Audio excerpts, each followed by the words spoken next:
Hi friends, welcome to my YouTube channel. మొదటిసారిగా నా ఛానల్ని విజిట్ చేసినట్లయితే ఖచ్చితంగా ఈ వీడియో లైక్ చేసి మీ ఫ్రెండ్స్ అండ్ ఫ్యామిలీకి షేర్ చేయండి. అలాగే మన ఛానల్ని మాత్రం తప్పకుండా సబ్స్క్రైబ్ చేసుకోండి. పక్కనే ఉన్న గంట సింబల్ని అయితే యాక్టివేట్ చేసుకోండి మరిన్ని latest and genuine job informations కోసం. సో ఈరోజు టాపిక్లోకి వెళ్తే, centre for DNA finger printing and diagnostics నుంచి మనకు ఒక నోటిఫికేషన్ అయితే రిలీజ్ చేశారు. Inner ring road, Uppal, Hyderabad, Telangana నుంచి. సో దీనికి సంబంధించిన డీటెయిల్స్ అయితే చూద్దాం ఇప్పుడు. సో ఆన్లైన్ అప్లికేషన్స్ వచ్చేసి డిసెంబర్ 2 నుంచి అయితే స్టార్ట్ అవుతున్నాయి. దానికి లాస్ట్ డేట్ వచ్చేసి 31 డిసెంబర్ వరకు అయితే ఉంది. అలాగే last date for receipt of hard copy applications అయితేనేమో జనవరి 15 వరకు అయితే ఉంది. సో ఆన్లైన్లో మాత్రం డిసెంబర్ 31 వరకు అయితే అప్లై చేసుకోవాలి మీరు. సో ఇక్కడ చూసుకున్నట్లయితే 8 రకాల పోస్టులు అయితే ఇచ్చారు. So code number 1 technical officer, code number 2 technical assistant, code number 3 technical assistant, 4th one వచ్చేసి జూనియర్ మేనేజరియల్ అసిస్టెంట్. అలాగే ఇక్కడ చూసుకున్నట్లయితే కోడ్ నెంబర్ 5 నుంచి 8 వరకు అయితే జూనియర్ అసిస్టెంట్ 2 ఒకటి, junior assistant 2, skilled work assistant 2, skilled work assistant 2. So ఈ 4 పోస్టులు అయితే మనం ఫోకస్ చేయాల్సినవి. సో ఇవన్నీ లెవెల్ 2, లెవెల్ 1 జాబ్స్ ఇవన్నీ. సో జూనియర్ అసిస్టెంట్ గ్రేడ్ 2 దానికైతే 19,900 అయితే బేసిక్ పే ఉంది. సో ఓవరాల్గా మీకైతే శాలరీ అన్ని అలవెన్స్ కలుపుకుని 38,483 రూపీస్ అయితే వస్తుంది. అలాగే ఈ పోస్ట్ వచ్చేసి ఒకటి అన్రిజర్వ్డ్లో ఉంది. ఏజ్ లిమిట్ అయితే 25 ఇయర్స్ అయితే ఉంది. అలాగే ఏజ్ రిలాక్సేషన్ కూడా ఉంటుంది as per government rules. Junior assistant grade 2 level 2 post ఇంకొకటి కూడా ఉంది. సో దానికి కూడా సేమ్ 19,900, శాలరీ వచ్చేసి మీకు 38,483 రూపీస్ అయితే ఉంటుంది. ఇది వచ్చేసి ఎస్టీలో ఒకటి పోస్ట్ అయితే ఉంది. 25 ఇయర్స్ అయితే ఏజ్ లిమిట్ అయితే ఉంది.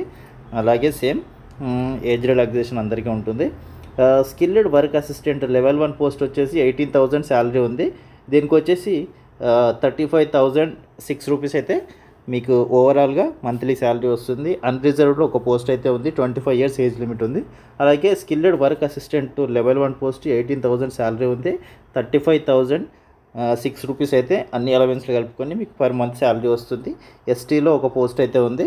25 ఇయర్స్ అయితే ఏజ్ లిమిట్ ఉంది. సో ఈ 4 పోస్టులు అయితే మీరు ఫోకస్ చేయాల్సినవి.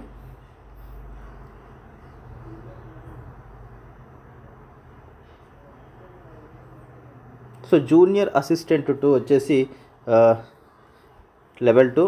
అలాగే శాలరీ చూసుకున్నట్లయితే 19,900 బేసిక్ పే అనేది మీకు అన్ని అలవెన్స్లు కట్టుకొని 35,000 చేంజ్ అయితే వస్తుంది. సో ఎడ్యుకేషనల్ క్వాలిఫికేషన్ చూసుకున్నట్టయితే 12th క్లాస్ పాస్ ఉండాలి. అలాగే టైపింగ్ స్పీడ్ వచ్చేసి 35 word per minute in English, 30 word per minute in హిందీలో అయితే ఉండాలి.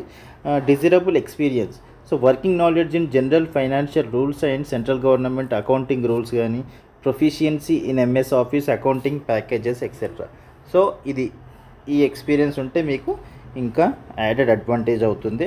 అలాగే ఇక్కడ జాబ్ డిస్క్రిప్షన్ చూసుకున్నట్లయితే పేరోల్ అడ్మినిస్ట్రేషన్లో వర్క్ చేయాల్సి ఉంటుంది. Processing of bills, scrutiny of files, documents, అలాగే project funds management, preparation of UC and SOEs etcetera. So mainly మీరైతే పేరోల్ అడ్మినిస్ట్రేషన్లో పనిచేయాల్సి ఉంటుంది. సో మంచి పొజిషన్ ఇదైతే. The candidate should possess the certificate of type writing in English speed of 35 word per minute, 30 word per minute in Hindi. So ఇదైతే typing test కూడా చూస్తారు. అలాగే జూనియర్ అసిస్టెంట్ 2 పోస్ట్ కోడ్ 6 వచ్చేసి సో సేమ్ ఇది కూడా reserved for ఎస్టీలో ఉంది. Education qualification అయితే 12th ఉండాలి. అలాగే ఇంగ్లీష్లో 35 వర్డ్ పర్ మినిట్, హిందీలో 30 వర్డ్ పర్ మినిట్ అయితే ఉండాలి. Working knowledge in general financial rules and central government accounting rules, proficiency in MS Office accounting package etcetera. Same ఇది కూడా పేరోల్లో అడ్మినిస్ట్రేషన్లోనే వర్క్ చేస్తారు మీరు యాజ్ ఇట్ ఈస్గా. సో సేమ్ జాబ్ ఇది కూడా. దీనికి కూడా టైప్ రైటింగ్ అయితే చెక్ చేస్తారు. 2 వేకెన్సీస్ సేమ్ ఉన్నాయి. సో మంచి ఆపర్చునిటీ అయితే. పోస్ట్ కోడ్ 7 వచ్చేసి స్కిల్ వర్క్ అసిస్టెంట్ 2. సో దీనికి వచ్చేసి మెట్రికులేషన్ ఎస్ఎస్సి పాస్ అయి ఉంటే సరిపోతుంది. మీకు ఎస్ఎస్సి పాస్ అయి ఉంటే సరిపోతుంది. 1 year of working experience in biological R&D centre in preparing media, autoclaving and assisting the student staff in the day to day experiments. So మీకు బయోలాజికల్ R&D డిపార్ట్మెంట్లో experience 1 year experience అయితే ఉండాలి అని చెప్తున్నారు.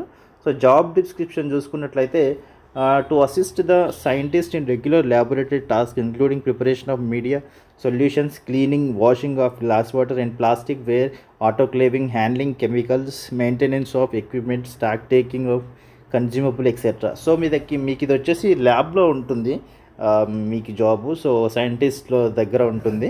So దానికి కావాల్సినటువంటి ఈ ఎక్స్పీరియన్స్ అయితే ఉండాలి అని చెప్తున్నారు. సో పోస్ట్ కోడ్ 8 చూసుకున్నట్లయితే స్కిల్డ్ వర్క్ అసిస్టెంట్, ఇది కూడా యాజ్ స్టేజ్గా ఎస్ఎస్సి ఉంటే సరిపోతుంది దీనికి కూడా. అలాగే 1 year of experience in biological R&D departments, same like 7th post code లాగానే సేమ్ ఇది కూడా మీరు సైంటిస్ట్ రెగ్యులర్ ల్యాబొరేటరీలో వర్క్ చేయాల్సి ఉంటుంది. So same 7th post 8th post వచ్చేసి కూడా మీకు 2 పోస్టులు ల్యాబ్లో వర్క్ చేయాల్సి ఉంటుంది సైంటిస్ట్ దగ్గర. సో దానికి కావాల్సిన వర్క్ ఎక్స్పీరియన్స్ అయితే మీకు ఉండాలి అని చెప్తున్నారు.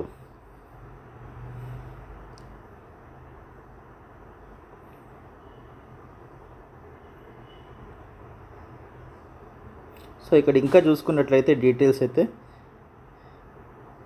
ఇంకేమి ఇచ్చారో చూద్దాం.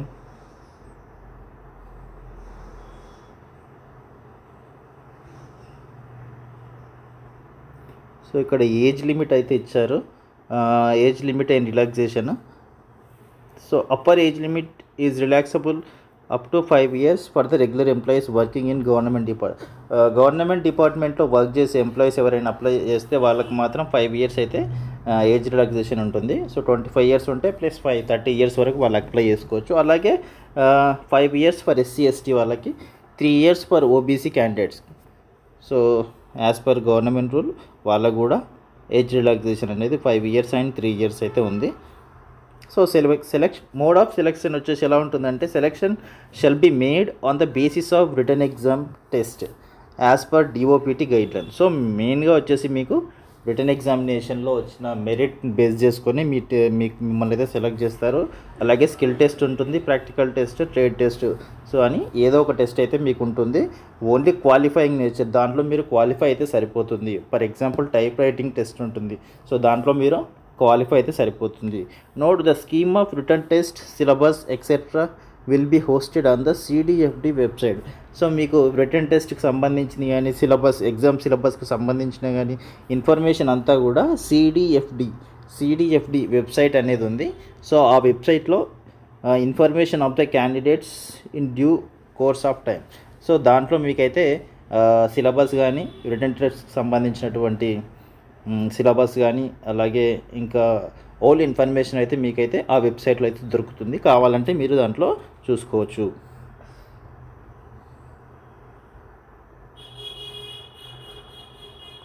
సో ఇది ఫ్రెండ్స్ ఈ జాబ్కి సంబంధించినటువంటి జాబ్ డీటెయిల్స్. ఐ హోప్ ఈ ఇన్ఫర్మేషన్ అయితే మీకు ఖచ్చితంగా నచ్చే ఉంటుంది అనుకుంటున్నాను. So skilled work assistant grade 2 అలాగే జూనియర్ అసిస్టెంట్ గ్రేడ్ 2 పోస్టులు, మంచి ఆపర్చునిటీ, అస్సలు మిస్ చేసుకోకండి. ఐ హోప్ ఇన్ఫర్మేషన్ మీకు నచ్చినట్లయితే వీడియోని అయితే లైక్ చేయండి, అలాగే మన ఛానల్ని ఖచ్చితంగా సబ్స్క్రైబ్ చేసుకోండి. And thank you so much for watching this video.